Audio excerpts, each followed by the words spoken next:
Samia Suluhu Hassan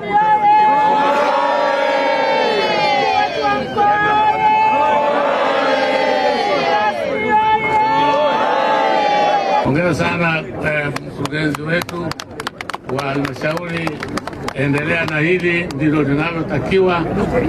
Nia ya chama na nia hasa ya rais wetu ni kutaka kuona wakina mama na vijana wanapata mikopo kutoka kwenye halmashauri ili waendeshe maisha yao, na maisha haya ni kwa faida ya wananchi wetu wa Tanzania.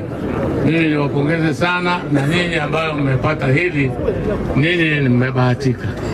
Nendeni mkatumie nafasi hii vizuri, muwe mabalozi wazuri, muambie na mtangaze, muone kwamba kweli haya mambo sio porojo.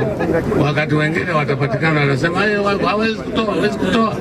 Leo mnaona milioni 700 imeshamwagika.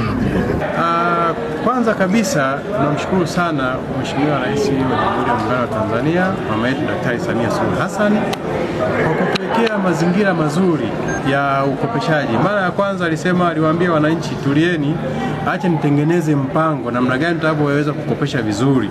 Na kwa kweli baada ya pale ametuelekeza, kuna baadhi ya sheria mbalimbali zimeundwa, na sasa kama mnavyoona sasa haya ndio matunda yake. Sasa milioni 731 zimeweza kukopeshwa katika kipindi cha miezi 6 tu, kuanzia Julai mpaka Disemba 2025.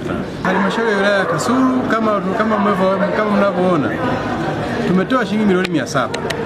Milioni 400 zimetokana na mapato ya ndani ambayo tumekusanya kuanzia Julai mpaka Disemba. Lakini milioni 300 zimetokana na marejesho ambao wenzao kama hawa walikopa.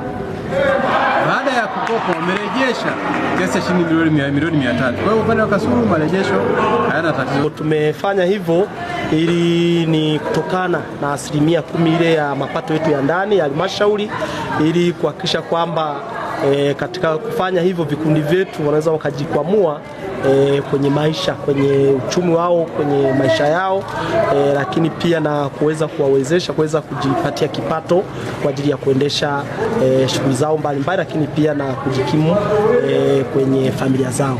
Kwa hiyo tumefanya tukio kubwa kama hilo, na ni matumaini yetu kwamba vikundi tulivyovigawia, mojawapo ni kikundi cha bodaboda, maana yake kinaenda kuwasaidia hizo pikipiki tulizowagawia, maana yake zinaenda kuwasaidia kwa ajili ya kujikwamua kwenye shughuli mbalimbali. Katika mwaka wa fedha 25-26, robo ya kwanza na robo ya pili, Julai hadi Disemba, halmashauri imetoa mikopo ya jumla ya shilingi milioni 731,530 kwa vikundi 61 kwa mchanganuo ufuatao: vikundi 45 kwa wanawake, vikundi 15 vya vijana na kikundi kimoja cha watu wenye ulemavu. Mheshimiwa mgeni rasmi, halmashauri inatoa shukrani za dhati kwa Mheshimiwa Daktari Samia Suluhu Hassan, Rais wa Jamhuri ya Muungano wa Tanzania, kwa kufanya mabadiliko ya kanuni za utoaji na usimamizi wa mikopo. Sisi tumeona kama faraja. Awali tulijua ni kama ndoto, lakini kwa sasa tumefanikiwa. Serikali inatuamini na sisi tunahitaji kuonyesha kama ile mthamini ili tuweze kuonyesha marejesho kwa wakati. Tumepokea mkopo wa kiasi cha shilingi milioni 70,540 kwa ajili ya ununuzi wa vifaa ambavyo ni vifaa vya usafiri kwa maana ya pikipiki. Malengo yetu ni kufanya biashara pamoja ili tuweze kujikwamua kiuchumi.